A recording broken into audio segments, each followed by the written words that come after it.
Welcome back, Victory Stitches, and you will recall that maybe a few weeks ago it was we made this little fellow here, this cute little plushy bunny from Simplicity 8044. I have had a request from a subscriber who's asked about the bear. So it's very similar, but there are a few little differences with the bear. So today we're going to make a little bear very similar to this fellow right after this.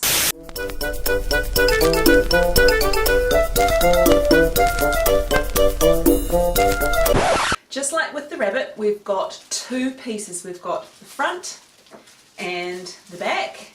I'm not going to go into the description of cutting all this out, so I'm going to post a link to the bunny video which gives you all the details, all the ins and outs of placing the pattern and cutting and everything. So we start with our two pieces. I'm going to unpin them and I'm going to start by stitching the darts in the feet and in his bottom, and I will join you at the machine. The first dart I'm going to work is the one on the seat of the bear, is the wee bottom.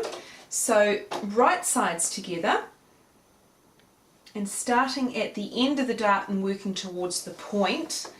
And remember, with this pattern, unlike dressmaking patterns, we only have 1/4 inch seam allowance. So I'm just going to place the presser foot just down at the beginning there, a little back stitch, and I'm going to stitch right to the end. Now it looks like I might be going way past the point where the fabric's been cut, but of course it's on an angle here, so I'll be actually going sort of down here somewhere.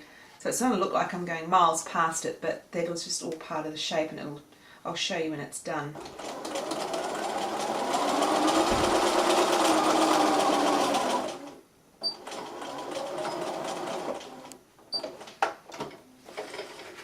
So when we snip our threads and open up,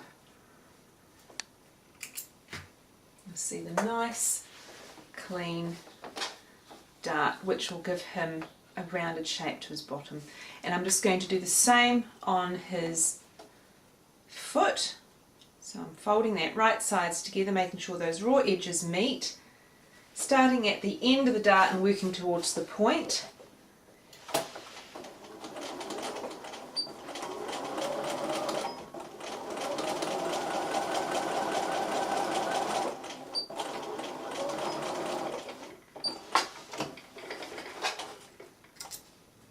And that'll give some nice shape to his foot. So that's 1/2 of the front, I'm sorry, 1/2 of the back. And I've done the other half of the back already off camera, so now I'm going to join the two of them together at the centre back seam, leaving the opening for stuffing. So I will see you back when I have finished this seam.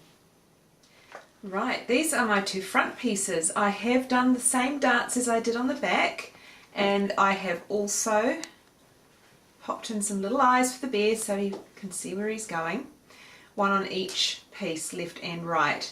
I haven't done the nose yet because that needs to be right in the centre, and we've actually got to stitch our two pieces together along the centre front. So I've pinned the two pieces together right sides facing, and I'm going to run them through the machine and stitch them together and then place the nose in. So we're just going to line this up under the presser foot, remembering we've got 1/4 inch seam allowance.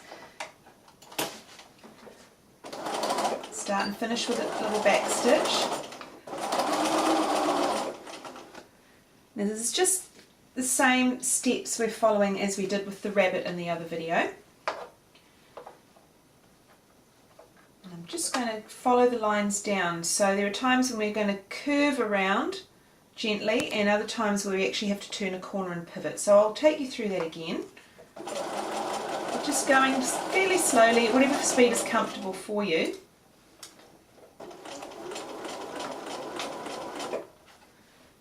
Removing the pins as I go. I'm just coming up just past the eyes, so you might not be able to see past that eye right there at the moment. In the last video I placed the eyes in after I'd done this seam. It doesn't matter which way around you do it. And I'm just approaching a curve, so I'm going to go nice and slow. If the curve gets a bit too big and I can't turn my material quite enough, I'm just going to lift that presser foot and just ease that material around. Just, that's it.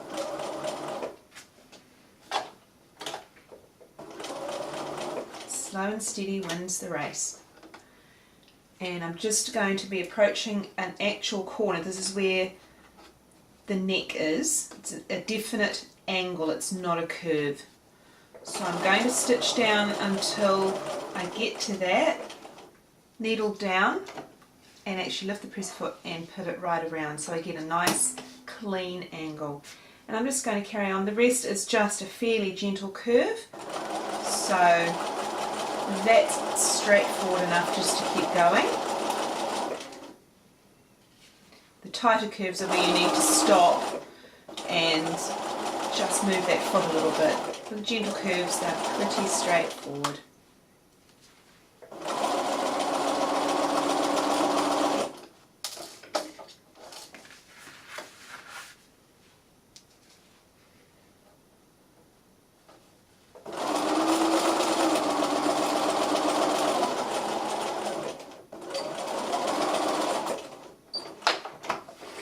And that's the front seam done.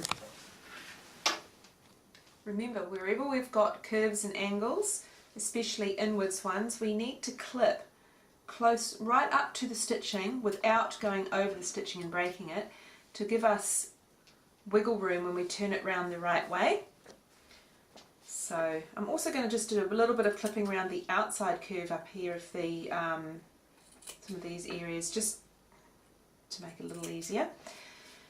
And now we're going to place the nose. I've already marked with a pen a little dot where the centre of his nose is going to be, and I'll get my awl. Just going to open that seam up at the back, get my awl and very carefully poke a hole through.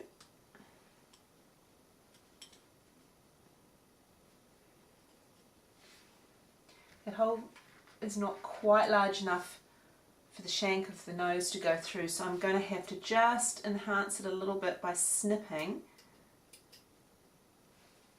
the sides of the hole just to make it that little bit bigger. Go very, very carefully here. Be surprised, a very small snip will actually add quite a bit of diameter to that hole. And then we're just going to place the shank of that through, push it through the other side. And we've got our little washer that goes over and grips in. There we go, that's not going to go anywhere. Make sure he's lined up. Oh, look at that little bare face. Which will look a lot better when he's got stuffing. This is the back. This is obviously the front. We're going to put right sides together and join the back to the front. And because we've got that opening in the back for stuffing, we can stitch completely around the perimeter of the entire bear, which we're going to do. But I am going to pin a few strategic places. I am going to just make sure those seams sit open just for less bulk. I'm going to pin at those centre front seams at the top of the head. Make sure they stay lined up. Pin at each end of the ear. And I'm going to pin around to make sure that the two pieces are designed to map one to the other exactly. Now at the side of the neck we've got a curve, quite a steep curve, so you're going to need to stop, go very, very slowly, and stopping and starting by lifting that presser foot and moving the material slightly, putting the presser foot down and so on until you're comfortable that you've gone around that corner. The same is when you get to the end of the paws and you're going around that curve. And if you want more detail on how to do that, I'll put a link into the bunny video, which I go into quite a bit of detail on that, because essentially it's the same sort of piece, the same shape. So for details in anything for the bear, refer to the bunny video. There's just a couple of minor differences with the bear, So I'm going to do some pinning, I'm going to do some sewing, and then we're going to come back and tackle the ears, because the ears are a little bit different to the rabbit. So I will see you back here very shortly. And he's all stitched up. I flipped him around the right way. Before I did that, I clipped in all the corners, just like we did with the centre back and centre front seams. And I've used a French curve, but you could use a knitting needle or a pen or a pencil or something that's not too sharp, just inside around those curves, just to make sure they are sitting nicely. So I've pushed it in just to kind of get those seams all moved to the right place. Now this is where the bear differs from the rabbit.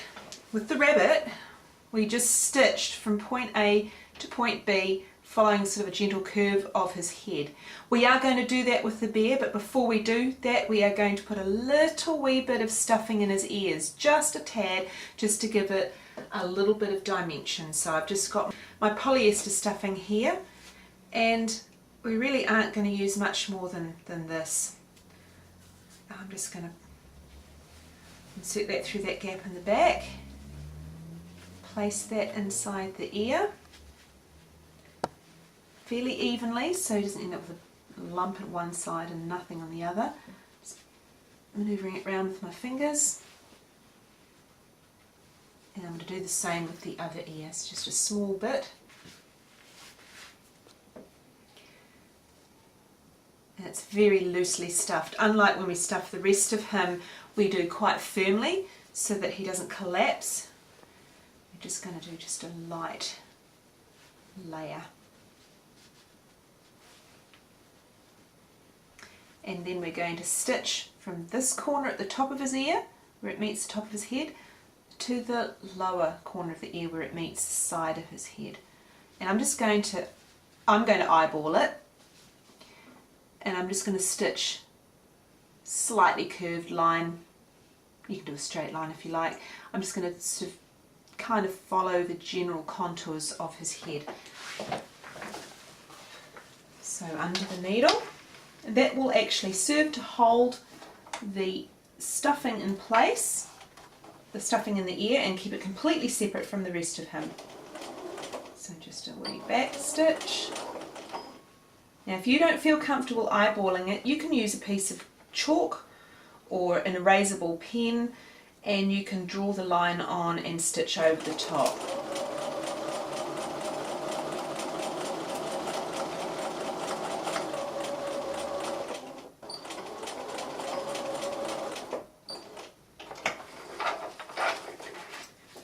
One side done.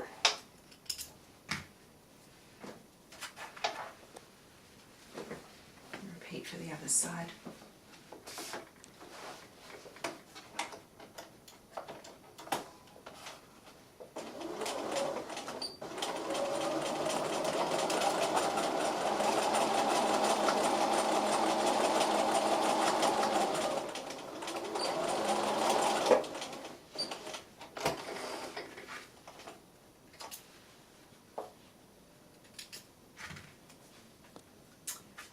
And his little ears are done.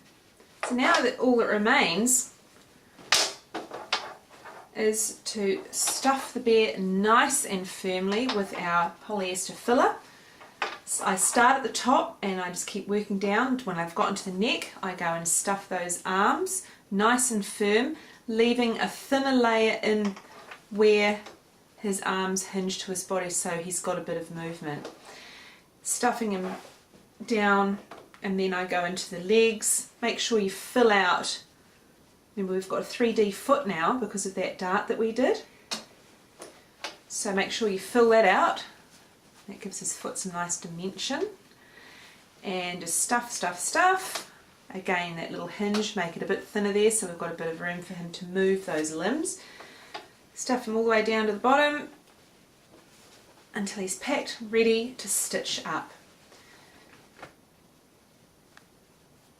And when you're done, you'll end up with the cutest wee teddy bear.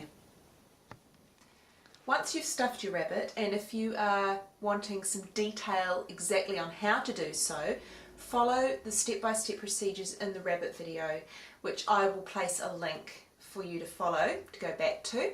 Once you've stuffed him and stitched up that opening at the back, again, the rabbit video will show you in detail how to do that nice and neatly. You will end up with something like this. Now this is obviously not the one that we've been working on just now. This is one I made earlier. Again, see how we've got a thinner stuffing around those hinge areas just to give him a bit of movement. He's all finished. You can see his cute chubby little bear ears. And that is what you'll end up with. One dinky cute little bear. Happy sewing. I just want to say that I really appreciate all the comments and thumbs up that my videos get, and I have had a number of comments via YouTube and Facebook on the plushy bunny, because let's face it, not all of us can follow two-dimensional instructions. I actually have quite a lot of trouble following some of these sometimes, and that's why I do what I do. I want to make videos so you can actually see it happening under the needle and actually see somebody doing it, and then you can copy it if you're having trouble with certain areas. So that is actually the birth of this particular video on the bear, because somebody had actually requested specifically, can you show me how to make the bear? So keep those comments flowing. I respond, acknowledge every single one, and I really enjoy getting them, so it just keeps me encouraged as well. So thank you so much for all your feedback. So don't forget to give us the thumbs up if you enjoyed this video and you would like to see more videos coming. Please click subscribe and the notification bell also, and leave your comments because I'd love to hear from you, and I'd love to get ideas from you as to what other sorts of things you'd like to see in future. But until then, stitch in victory, guys.